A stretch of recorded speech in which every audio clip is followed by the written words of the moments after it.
자, 그러면 저희 그 수학 경시대회가 어떤 종류가 있는지 궁금하실 것 같아요. 실제로 여러 종류가 있는데 그 중에 대표적으로 예를 들어주셨거든요. 예. 네. 그 가장 많이 이제 어머님들이 응시하는 것 중에 하나가 HME 수학 경시대, 그다음에 이제 MBC 경시대가 있고요. 네. 그다음에 조금 더 난이도가 있는 수학적 사고력을 심한 문제들을 물어보는 성대 경시가 있고요. 네. 그다음에 연세대학교에서 보는 연세대학교 창의 수학 경진대가 있고요. 네.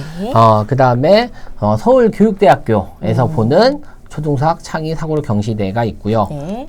수학 교육학회에서 보는 KMC 네. 3학년 이상부터 응시할 수 있습니다. 네. 그리고 이제 중학교 과정, 고등학교 과정부터 볼 수 있는 KMO. 네. 이제 KMO가 결국 우리나라를 대표하는 수학 인재, 수학 영재 아이들에 대한 그 경진대회죠. 그래서 네. 거기서 이제 선발이 된 아이들은 꿈의 무대인 IMO에 진출하는, 영광을 얻는, 이렇게 단계적으로 저희가 준비를 하고 있어요. 아, 그러면은 앞에서부터 준비하는 것부터 시작해서 뒤로 갈수록 좀 어려워진다고 저희가 봐도 될까요? 그렇죠. 아, 그럼 네. 이제 저희가 MBC, HME부터 한번 잠깐 얘기를 좀 한번 해볼게요. 네. 자, 그럼 가장 먼저 추천하시는 게 바로 이건가요? 그렇죠. 처음에 첫 경시를 입문하는 아이들한테 추천할 수 있는 건 이제 MBC랑 HME. MBC는 23일인가 있는데 연기가 됐더라고요. 그렇죠. 네. 연기가 됐다고 우리 아이들이 너무 좋아하더라고요. 무한 연기가 됐다고. 무기한. 예, 즐겨야 됩니다. 일단 즐기셔야 되고, 네. 어머님들 같이 즐기셔야 되고. 네네. MBC랑 HME는 절대평가입니다. 그래서 60점 이상이면 입상을 하고요. 나머지 경시 대회들은 상대평가예요.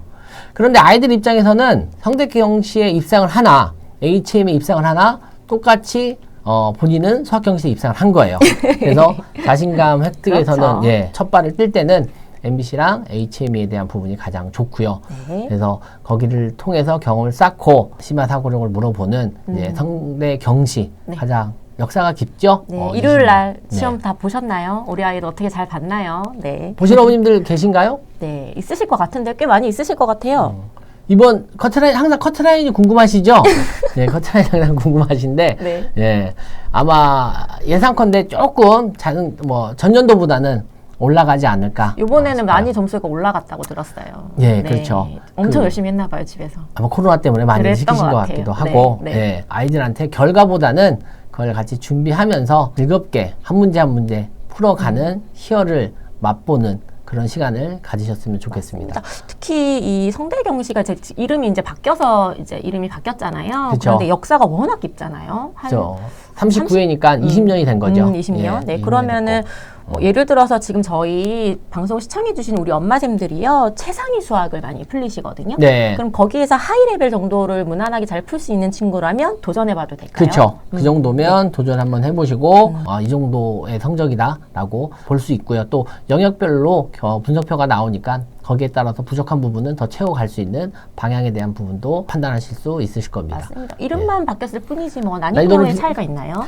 제가 봤을 땐 성대경시가 이름이 바뀌면서 약간의 유형에 대한 부분의 변화가 좀 있어요. 아, 네. 예전에 구성대경시, 그 다음에 연세대학교 창의수학 경진대에 대한 부분의 스타일이 조금 다릅니다. 그래서 성대경시는 예전보다는 지금의 현재 바뀌면서 전국수학 학력 경시대로 바뀌면서 문장에 대한 부분이 좀 길어지고 융합적인 부분들이 조금 더 많이 추가가 됐고 경우의 수에 대한 부분들에 대한 부분들이 더 첨가가 됐고 그러다 보니까 아이들이 문제에 대한 독해 능력이라든가 이런 부분들에서 잘 과제 집중력을 끝까지 잘 이해하고 풀어야 되는 거고, 연세대학교 경진대회는 훨씬 더 생활에 접근하는 형식에 대한 부분들의 문제가 더 많이 출제가 돼요. 독해를 좀 보죠.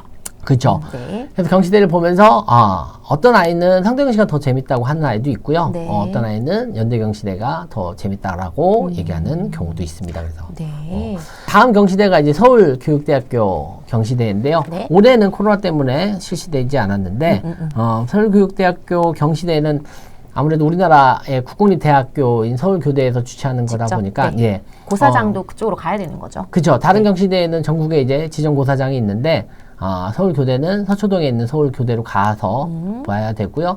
교과 1시간, 그 다음에 사고력, 심화 1시간 이렇게 해서 유일하게 생활기록부에 기재가 되는 네. 경시대입니다. 그래서 뭐 크게 이걸로 뭐 어떤 아이들의 입시에 영향을 주지는 않지만 나중에 이렇게 보면 흐뭇하게 내가 수학을 좋아했구나라고 생각하실 수 있고요. 뭐 학원을 다녀야만 응시할 수 있냐고 아닙니다. 물어보셨는데, 네. 네. 다 개인 응시예요. 네. 다 인터넷으로 개인 응시고요. 개인이 이제 어머님들이 편하신 곳에서 고사장에서 보시면 될 것 같습니다. 네. 자, 그리고 KMC는 이제 3학년 이상부터 보는 시험이죠. 네. 어렵죠? 그렇죠. 근데 저는 비슷비슷하다라고 봐요. 기본적으로 수학적인 원리를 물어보는 그 취지에 대한 부분은 네. 똑같은데 약간의 선입견들, KMC는 수학교육학회에서 보는 거니까 조금 더 어렵지 않나? 그런데 가만히 이렇게 한 문제 한 문제 보면 KMC는 약간 수학 본질에 대한 부분을 좀 많이 물어보는 그래서 다른 경시보다는 조금 더 문장이 짧은 그런 깊이가 있고. 그렇죠. 네. 깊이가 있고 또 한 가지는 본선이 따로 있습니다. 그래서 KMC 대회는 예선을 통과한 아이들이 또 본선에 올라가서 6문제를 가지고 2시간 동안 100% 서술형으로 문제를 해결해야 되는 그래서 그 시험을 보면서 본인들이 배웠던 것들을 상기하면서 공부하는 시간도 가질 수 있고요. 이제 식 쓰는 걸 조금 초등학생이다 보니까 식 쓰는 걸 싫어하는 아이들이 있는데 KMC는 이제 본선을 준비하면서 깨끗하게 식을 정리하고 답을 도출해 가는 과정에 대한 부분들을 연습을 해야 되기 때문에 그런 부분에서 한 단계 더 성장하는 계기가 될 수 있습니다. 네. 그래서 저는 개인적으로 KMC를 제일 좋아해요. KMC는 꼭 강추를 해드립니다. 네.